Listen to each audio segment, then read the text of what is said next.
Hello, today we're going to look at the slopes of lines. And we already know a little bit about the slopes of lines. We know that the slope of a line is given by the rise divided by the run. So if we look at our picture here, what would be the slope of AB? We'd see if we go across by a particular amount, how much do we go up? So if we go across 1, 2, 3, 4 places, we go up by 1, 2, 3, 4, 5 places. So our slope then, our rise over our run, our slope of AB would be the rise over the run would be 5 all over 4. We rise 5 when we go across by 4. So that's the version of the slope we're already quite familiar with. We have a feel for this kind of idea. If we think about a steep slope in real life, if we tried to walk up a steep slope a little bit, we'd rise an awful lot. That's what makes it a steep slope. In terms of the formula we're going to use, we're on page 18 in our log tables, like we are for most of our coordinate geometry work. And we are looking at the change in y. The change in y is what I got here. So the y coordinate of A to the y coordinate of B, how much did that change by? It changed by 5, divided by the change in the x coordinates. Going from the x coordinate of the A to the x coordinate of the B, I changed by 4. So that's what I got from reading off my slope from my graph, but I can use this formula if I don't have a graph or if I'm just asked to use it directly. So this is how our work is going to go for finding our slopes. Now there's an important word that's connected to slope that we might see in exam questions, which is parallel. So parallel is a word that means we have two lines that have the same slope. So if I found the slope of AB and found the slope of, say, DE, if they had the same slope, if I got the same number for both of them, then I would know that I had parallel lines. The slopes would be equal to each other, so they would be parallel. And that's an important word that can come up when we're doing these types of questions. So if I have my points A and B, I've used the graph to figure out what the slope of AB is, but I also want to use the formula because I might need to use it in different circumstances, and we now have our picture that's given us the answer. It's always nice to do a question when we already know the answer. So the structure we have for this is we're going to write down the formula that we need from page 18. So our slope of AB, our formula is going to be our y2 minus y1 all over x2 minus x1. And I need to label my points as x1, y1 and x2, y2. It doesn't matter which one you pick as your first point and which one you pick as your second point. So this could have been x1, y1, and this could have been x2, y2. You will get the same answer out. So we don't need to worry about which point is which. We just need to make sure that if this is x1, this is y1. If this is x2, this is y2. So we keep that consistent. So let's sub into our formulas now. We're going to keep everything in brackets. MAB means the slope. Little m is the letter we use for slope, so little m for slope. And our points are A and B. So this is a way of saying the slope between A and B. And it's a good way of keeping track of what we're talking about in a question, particularly when we get to leaving cert and the numbers can get even more complicated. So we have y2 is 10, minus y1 is 5, and everything should go in brackets when we sub in. So 6 is x2 minus x1 is 2. We have just 10 minus 5 is 5 all over 4 minus 2, 6 minus 2 is 4.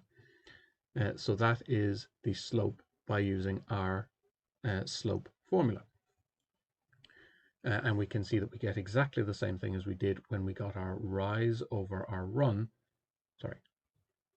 our rise over our run by using the graph. So rise is going up and down and run is going side to side. And we can see, sensibly enough, we got the same answer for both methods.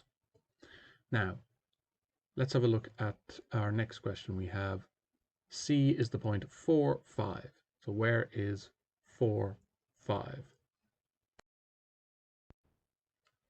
So we are going to mark C on our diagram, because if we have a graph, we should always use it to keep track of things. So I'm going to mark C in blue. So we start at the origin as always, and we are going to go in the door 4 and up the stairs 5. So that point there is C. So I'm looking at my line here going from A to C. And I can see that it is a flat line. A to C is just a horizontal line going across. It's in line with my horizontal grid lines with my x-axis. So it's parallel to my x-axis is an important way of describing that. And I'm asked for the slope of this line. Well, I'm going to do it graphically first. So if I run across by 2, I rise by 0. So I'd have the slope of AC would be run across by 2 and rise by 0. So I would end up with a slope of 0. And this is an important result.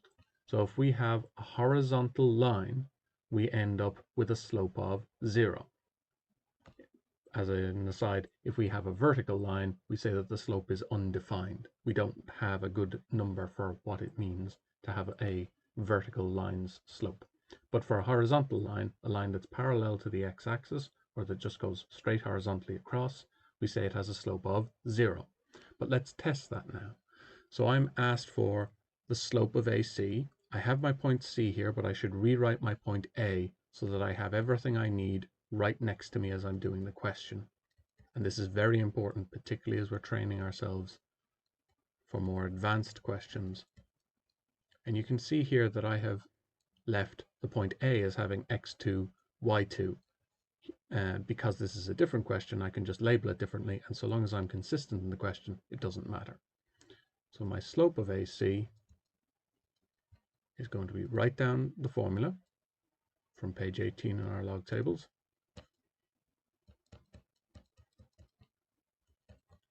And we put everything in brackets. So we have y2 is 5 minus 5 for y1 all over x2 is 2 minus x1 is 4. So I end up with 0 all over minus 2.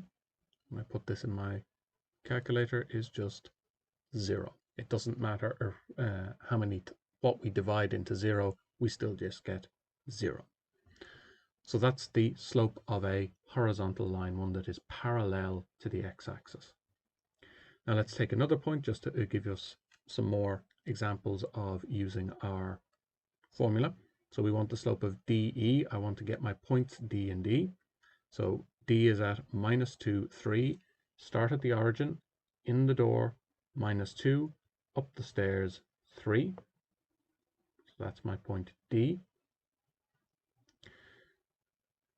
And then I have E is at 0, minus 4. So I start at the origin, in the door 0, so I don't go anywhere side to side, and then down the stairs is going to be down to minus 4. That's E. I'm going to draw in my little line segment. And I want to know the slope now of DE, MDE. So for that, I need to know the rise and the run. So but this is a little bit funny. I'm not rising this time, I'm going down. So what's that going to mean? It means I have a negative rise. I'm going to be going downward.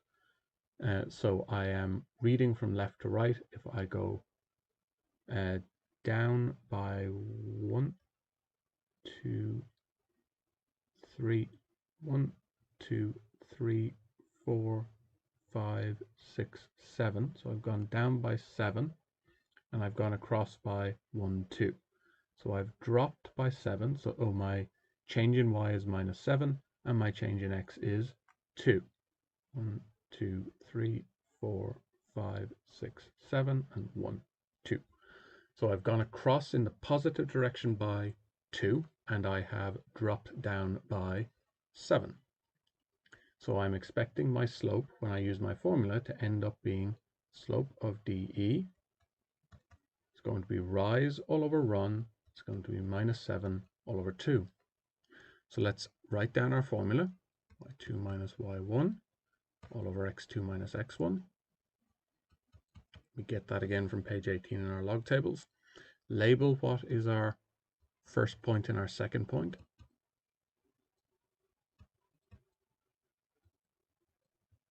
And if we keep this structure, life is very easy. If we try to skip steps on this, we will find life much more difficult. So minus 2 is our y2.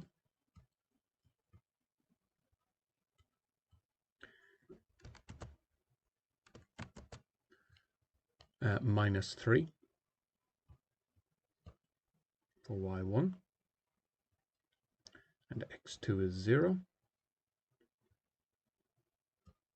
Minus x1 is minus 2.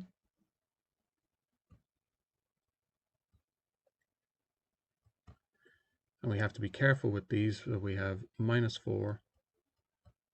Minus plus 3 is minus 3. You can put this all into the calculator exactly as it's written and it will give you out the right answer. And 0 is just 0. Minus by minus is plus 2. So again, you can put all of this into the calculator and just get your final answer. There is no problem with that at all. So I get a slope of minus 7 all over 2, which is what I would expect based on what I did with my graph. And again, some questions will get you to use the picture. Some questions will get you to use the formula. We must be comfortable with both. Now, final question. Is the slope of AB parallel to the slope of DE? Are these two lines parallel to each other? Well, we can see very clearly that they're not, because they don't have the same slope. So no, as 5 over 4 is definitely not equal to minus 7 all over 2. Those are two totally different slopes. They don't even have the same sign. I'm going to draw in a line that would be parallel to AB for you just a moment. Now, we have this line segment in here, F to G, and we can see that it is going in the same direction. I can see that these lines look like they're going in exactly the same direction. That's what our parallel lines would look like. And if I get the slope of FG, I go across by 4 and up by 5.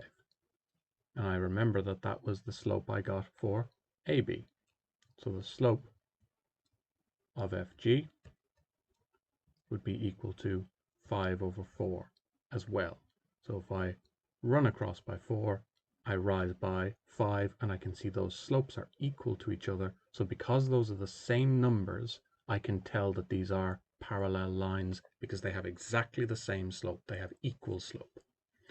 So that's what parallel lines would look like, and that's how we would test for them. We'd find that they had the same slope, either using our graphs or using our formula, depending on